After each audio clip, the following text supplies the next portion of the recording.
माफ़ी चाहता हूँ, थोड़ा सा टेक्निकल इशू के चलते आप लोगों को बौद्ध धर्म के बारे में बीच ही में छोड़ के चले गए थे, सॉरी। आशा करते हैं सब कोई माफ़ कर दिए होंगे। चलिए स्टार्ट करते हैं, लेट्स गो। देखिए, पावापुरी में जब भगवान बुद्ध गए अपना उपदेश देने के लिए, तो वहाँ पर तो कब्जा किसका था? कब्जा कहे या कुछ भी कहे, वहाँ पर जनसंख्या या कुछ भी कहे, वहाँ पर जैन धर्म का सबसे बड़ा दबदबा था। किसका था? जैन धर्म का। कोई एक धर्म दूसरे धर्म में जाकर सम्मेलन करे, जैसे हिंदू मस्जिद में जाकर पूजा करे, मुस्लिम मंदिर में आकर नमाज पढ़े, इंसानियत के लिए सही है, लेकिन धर्म के लिए तो बहुत बड़ा भूचाल है। शराब का नशा 24 घंटा में उतर जाता है। शराब का नशा 24 घंटा के अंदर, कितना भी पी रहे 24 घंटा के अंदर उतर जाएगा। लेकिन धर्म का नशा अगर आपके में चढ़ गया ना, कोई नहीं उतार सकता है, जिंदगी भर तक रहेगा। तो ऐसे ही धर्म ये तो उपदेश देने चले गए थे कहाँ? पावापुरी में। कहाँ गए थे? पावापुरी में। वहाँ पर जैन एक भिक्षु चंद्र था। वो तो लगा कि इनको गए जब उपदेश देने के लिए, तो कहा कि स्वागत है, आइए। लेकिन भीतर से ईर्ष्या हो रही थी उसको कि हमारे क्षेत्र में बौद्ध धर्म के उपदेश देने के लिए आए हैं। बैठाया, सागर एकदम आसन दिया। उसके बाद मीठा मशरूम जहर जैसा होता है, कहीं कहीं लिखा गया सुअर का मांस दे दिया, लेकिन कुछ भी दिया, जहरीला चीज दिया, उसको खिला दिए। महात्मा बुद्ध को खिला दिया। कौन खिला दिया? चंद्र। उसके बाद तबीयत बिगड़ने लगी। क्या हो गई? तबीयत बिगड़ने लगी। तो वो वहाँ से चले आए वैशाली, वहाँ से उपदेश देकर चले आए वैशाली में। वैशाली से तबीयत बिगड़ते वो चले गए कुशीनगर। 1 सप्ताह के अंदर उनका मृत्यु हो गई। 1 सप्ताह के अंदर महात्मा बुद्ध की मृत्यु हो गई। मृत्यु के बाद तो उसे महानिर्वाण कहा गया। महात्मा बुद्ध का मृत्यु को महानिर्वाण कहा गया। क्या कहा गया? महानिर्वाण कहा गया। उनका मृत्यु 483 ईसा पूर्व में हो गया। कब हुआ? 483 ईसा पूर्व में हुआ। कब हुआ? 483 ईसा पूर्व में उनका मृत्यु हो गया। 483 ईसा पूर्व में उनका मृत्यु हो गया। उसके बाद बहुत ज़्यादा उसके बाद सम्मेलन हुआ। महात्मा बुद्ध के मरने के बाद सम्मेलन हुआ। तो सम्मेलन 483 में मृत्यु के बाद कहाँ पर? राजगीर में सम्मेलन हुआ, जिसका अध्यक्षता कौन कर रहा था? अजातशत्रु। कौन कर रहा था? अजातशत्रु। उसमें पुरोहित कौन थे? महाकालस्यम। उसके बाद क्या होगा? 483 के बाद 483 के बाद हुआ 383 में। कहाँ हुआ? वैशाली। कहाँ हुआ? वैशाली। वहाँ का काला शोक को कहा जाता है कि इसके पास दुख था ही नहीं, दुख देख के इसको भाग जाता था। काला शोक काला मतलब काला शोक, दुख इसके से भागा रहता था। तो 383 में जो सम्मेलन वैशाली में, उसका अध्यक्षता करा काला शोक। और वहाँ पर सब कबीर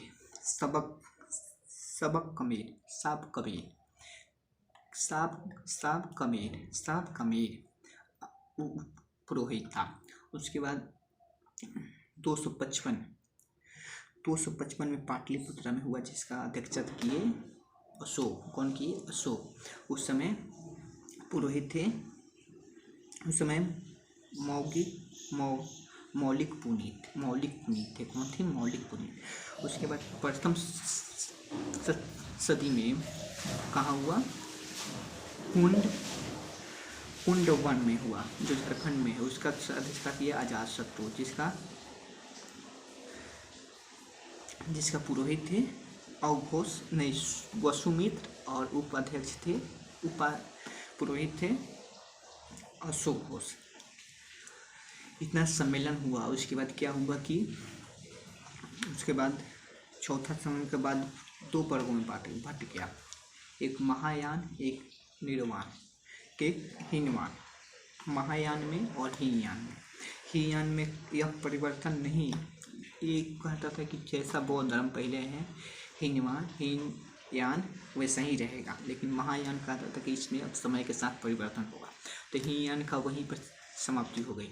क्या हो गई? समाप्ति हो गई। और महायान में बहुत तेज़ी से आगे बढ़ने लगा।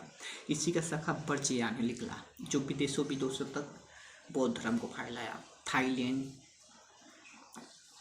थाईलैंड, उसके बाद श्रीलंका, चीन, तिब्बत, इस सब में वज्रयान का सबसे ज़्यादा दबदबा चलने लगा। उसके बाद देखिए, जो राजा कनिष्क थे वो भी महायान में आए। कहाँ आए? महायान में आए। इसकी वजह से महायान बहुत ज़्यादा फैल गया। और रही बात, आपके मन में चल रहा होगा चीन में बौद्ध धर्म मानते हैं, ये गलतफहमी में रही है। 25 से 30% बौद्ध धर्म को मानते हैं वहाँ पर, बाकी सब खत्म है। अगर निमन रहता तो कोरोना वायरस थोड़ी आता। तो क्या, तो चलिए देखिए, प्रथम में कौन था? प्रथम सम्मेलन कहाँ हुआ? राजगिरी में। उसका कौन था? उसका अजातशत्रु। और उसका पुरोहित कौन थे? पुरोहित थे महाकश्यप थे। दूसरा हुआ वैशाली में। कितना में?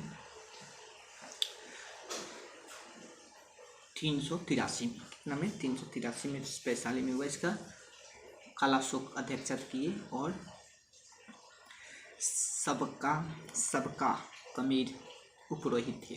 उसके बाद 255 में हुआ पाटलिपुत्र में, जिसका अध्यक्ष थे अशोक,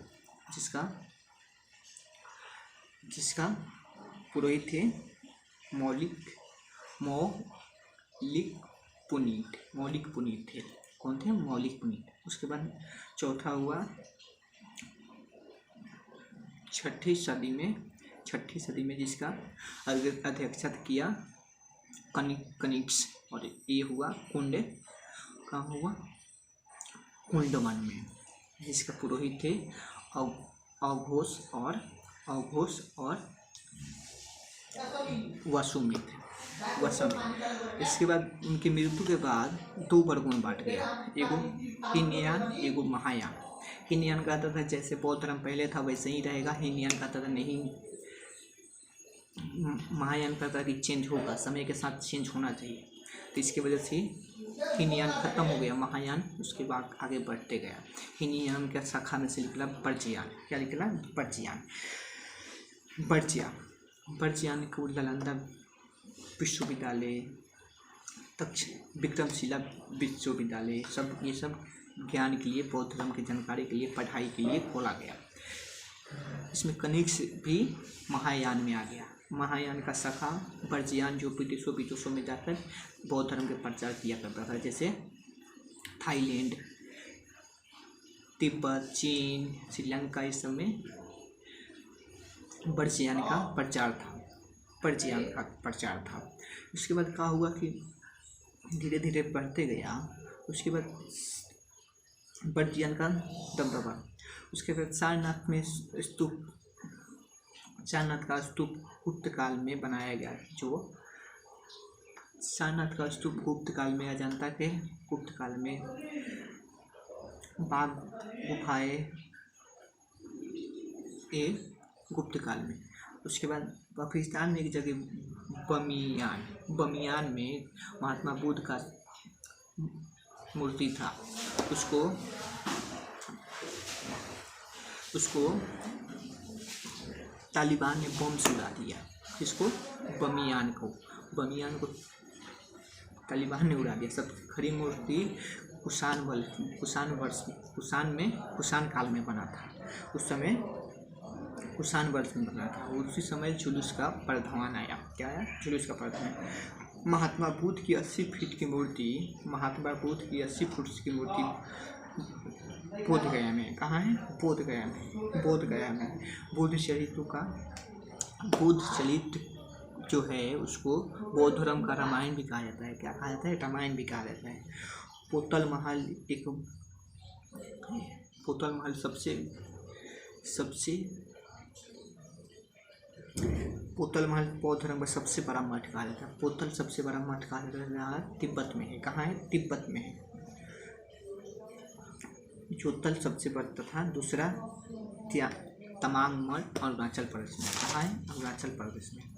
अब चलिए जल्दी जल्दी अंतर जानते हैं बौद्ध और जैन में और क्या समानता था। देखिए, बौद्ध धर्म भी मूर्ति को नहीं मानता था, जैन धर्म भी मूर्ति को नहीं मानता था, यह भी कर्मकांड को नहीं मानता था, यह भी कर्मकांड को नहीं मानता था।